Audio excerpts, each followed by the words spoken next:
Ya dari YouTube itulah pelantaranya. Karena memahami kajian Urbi Allah ini sangat amat mudahnya, tidak berbelit-belit. Karena apa? Karena dari atas, dipahamkan dari atas ke bawah, akhirnya yang bawah kena semua.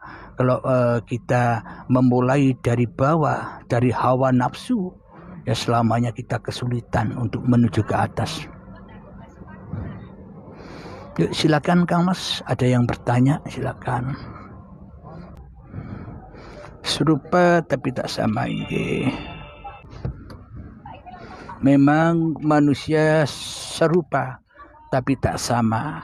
Maknanya tiap-tiap diri manusia itu diperankan yang berbeda-beda oleh Sang Penciptanya.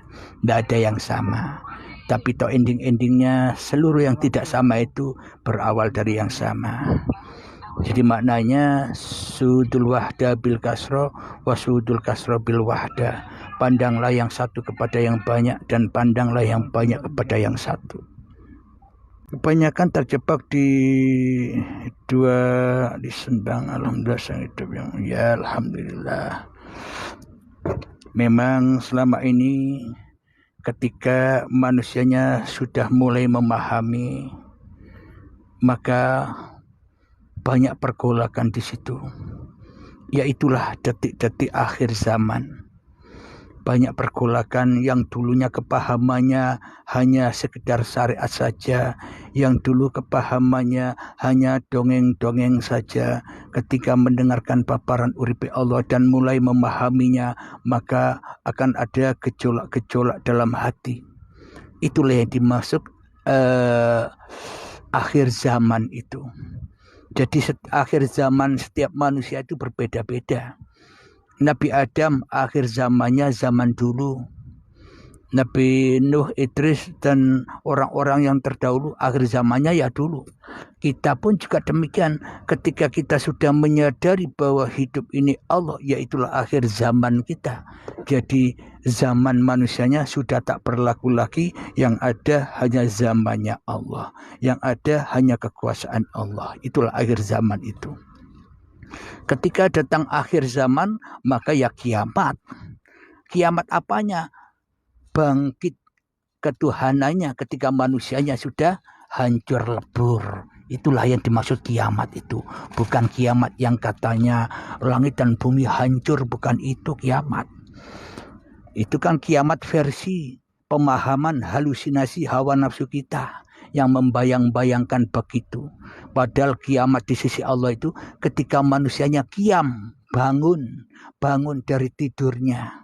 Seperti bangunnya Ashabul Kahfi, seperti bangunnya para nabi mengenal Tuhannya. Iqra bismi rabbikal ladzi khalaq. Ketika manusianya mampu membaca dirinya bahwa dirinya hanyalah hamba-hambanya Allah, yaitulah kebangkitan itu, yaitulah kiamat itu, bangunnya manusia untuk selalu dan selalu kembali kepada Tuhannya. Jadi kiamat itu bukan kiamat-kiamat yang versi manusia. Di Malaysia jalan sebegini dilarang diceritakan secara umum, nanti majelis agama tangkap. Ya, karena selama ini kebanyakan kajian-kajian seperti ini seolah-olah di blog dan seolah-olah seperti aliran-aliran baru. Kenapa? Karena manusianya menerangkan kajian hakikat makrifat ini sesuai hawa nafsunya. Muter-muter, ya bingung orang, dikira ajaran sesat. Akan tetapi bila dijelaskan dengan sejelas-jelasnya, sepaham-pahamnya, belajar begini ini supaya apa sih? Supaya syariat yang kita kerjakan selama ini tidak sia-sia. Sia-sialah syariat ibadah yang kita kerjakan bila kita tidak mengenal Tuhan. Itulah tujuannya. Tujuan belajar ketuhanan ini supaya syariat, supaya ibadah kita sampai. Allah ini loh sholatku. Allah ini loh ibadahku. Kenapa? Sholat dan ibadah ini hanya milikmu, bukan milikku. Akan tetapi selama ini kita berhubung tidak mengenal Tuhan, berhubung yang dituhankan di dalam dada kita hawa nafsu kita sendiri, maka banyak manusia menolak ajaran yang seperti ini. Kenapa? Karena manusianya harus ditumbangkan dulu. Sedangkan manusianya kan tidak mau ditumbangkan. Sedangkan manusianya kan tidak mau dimatikan. Allah saja yang mati. Aku hidup kok, iya kan?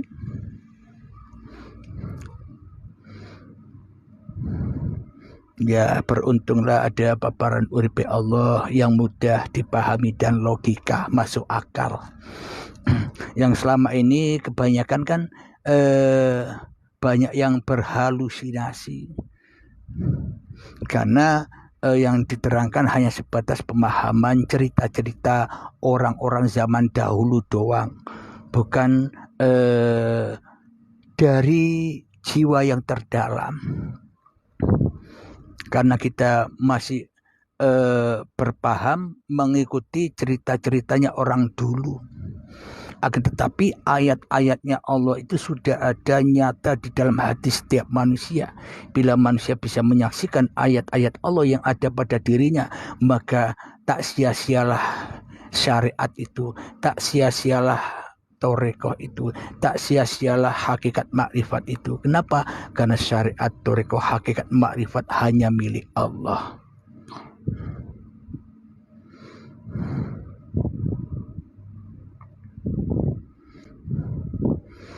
Kang Kawung, sebenarnya Sidratul Muntaha di diri kita sendiri ada apa tidak ya Bang?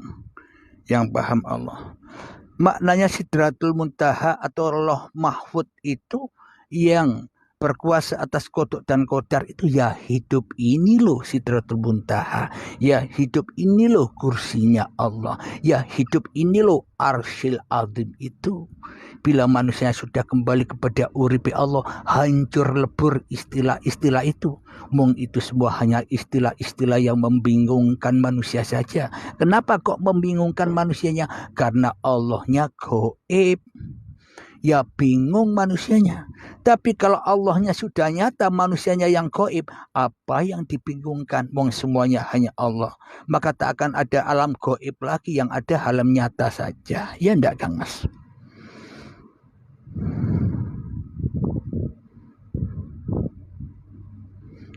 Tolong beri pencerahan tentang hakikat insan. Hakikat insan adalah ketika manusia itu duduk di dalam makomnya. Apa makomnya insan? Apa makomnya manusia? Makhluk. Makhluk itu tak bisa apa-apa. Makhluk itu tak bisa mencipta apa-apa. Tapi kita selama ini makhluk kok merasa jadi kholik. Makhluk kok merasa aku yang bisa duduk, yang menciptakan duduk. Aku yang bisa sholat, yang menciptakan sholat. Aku yang bisa makan, aku yang bisa minum, aku yang bisa mencari uang dan sebagainya. Karena manusianya tidak duduk di dalam kemakhlukannya, ya akhirnya manusianya tersesat terus dari jalan Allah. Karena manusia ingkar dari insannya, ingkar dari kemanusiaannya, ya takkan pernah bisa merasakan kebahagiaan, tak bisa merasakan kedamaian di dalam dadanya. Kenapa? Karena jadi Allah, jadi pencipta manusianya, ya yang dihadapi ya azab annar, hati yang terus-menerus haus akan dunia. Itulah yang disebut orang-orang ahli neraka. Di dalam neraka dikasih makan dan minum yang tidak enak, tetap lapar, tetap hausnya. Itulah kita yang selama ini cinta rakus dengan dunia. Dikasih rezeki segini masih kurang, dikasih rezeki begitu masih kurang, tidak ada syukurnya. Ya itulah azab neraka itu. Yuk silakan.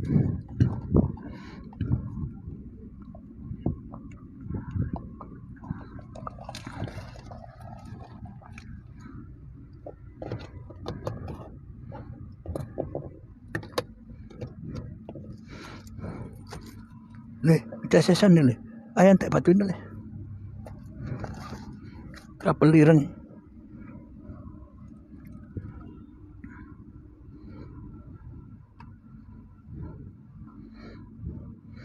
Terima kasih sama-sama Kang Mas. Ya silakan kita pamit bersama ya. Di sini pun juga mau maghrib dan saya mau sholat juga. Alhamdulillah. Yang terpenting mengenal Tuhan itu Tidak akan berubah apa yang kita lakukan dulu dan sekarang tidak berubah. Yang sholat tetaplah sholat, tapi yang berubah adalah kerajaannya. Dulu sholat kita aku akui sebagai sholat kita, sehingga kita merasa sholat dan sehingga kita merasa punya hak pahala, hak kebahagiaan, hak surga. Itu dulu. Bila kita sekarang sudah mengenal Allah, ternyata kalau Allah yang mensolatkan, bagaimana mungkin kita menuntut hak kita, menuntut pahala, menuntut surga, sementara kita sudah di dalam pahala, sementara kita sudah di dalam surga itu sendiri. Apalagi yang dituntut, semuanya hanya Allah. Alhamdulillahirabbil alamin. Silakan yang mau sholat silakan sholat, yang masih aktif silakan. Kira-kira ada pertanyaan lagi nih? Waalaikumsalam wajah rembulan. Bagi yang baru bergabung, ikuti pemaparan selengkapnya di YouTube Uripe Allah. Di situ tiap hari saya upload 7 video di YouTube Uripe Allah. Judul-judulnya memang tabu-tabu atau tidak pernah dibuat judul orang selama ini karena tabu. Akan tetapi sengaja saya buat judul yang seperti itu agar manusianya tergugah dari tidur panjangnya, tersadarkan. Waalaikumsalam salsabila. Apa yang mau ditanyakan tentang keimanan?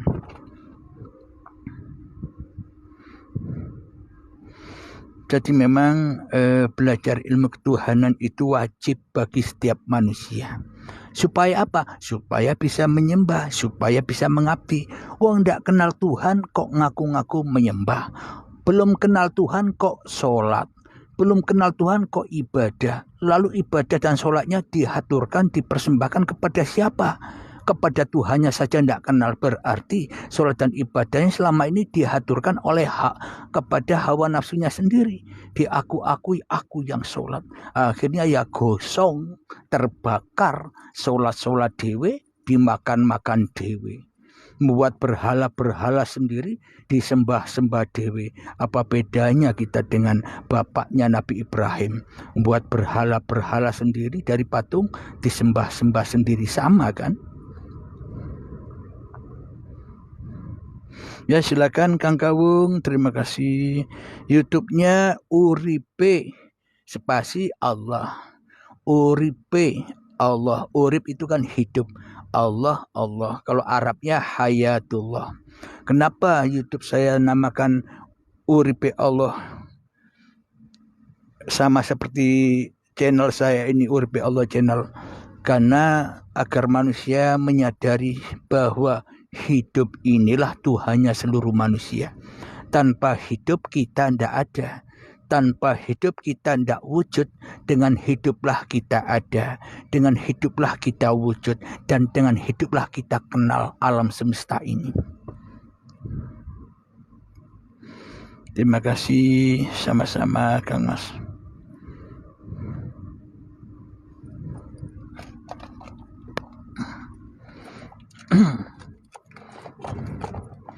Memang bila memang pemaparan di YouTube Uripe Allah itu mengandung kebaikan dan mengandung kebenaran, mohon di-share kepada yang lain. Itulah tanda Anda menyeru manusia ke jalan Allah bila memang mengandung kebenaran.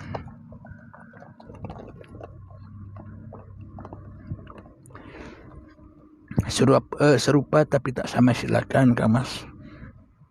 Silakan.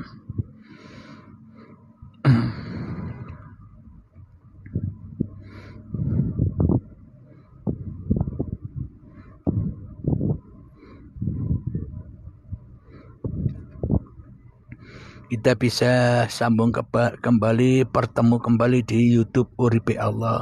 Kunjungi saya di YouTube Uripe Allah. Dan bila ada manfaatnya, tolong di-share. Jangan kita saja sendiri yang paham, sedangkan manusia-manusia yang lain butuh juga jalan menuju Allah, butuh juga kasih sayang Allah. Bila kita bermurah hati, mengeser juga, memberitahukan juga kepada yang lainnya, itu tandanya kita dikasihi oleh Allah. Itu tandanya kasih sayangnya Allah. Semakin di-share, kita semakin akan bertambah paham. Alhamdulillahirabbil alamin. Kita akhiri dulu ya live ini. Semoga saya dan kita semua selalu diberi kesehatan, diberi petunjuk oleh Allah. Amin amin ya rabbal alamin. Akhirul kalam. Assalamualaikum warahmatullahi wabarakatuh.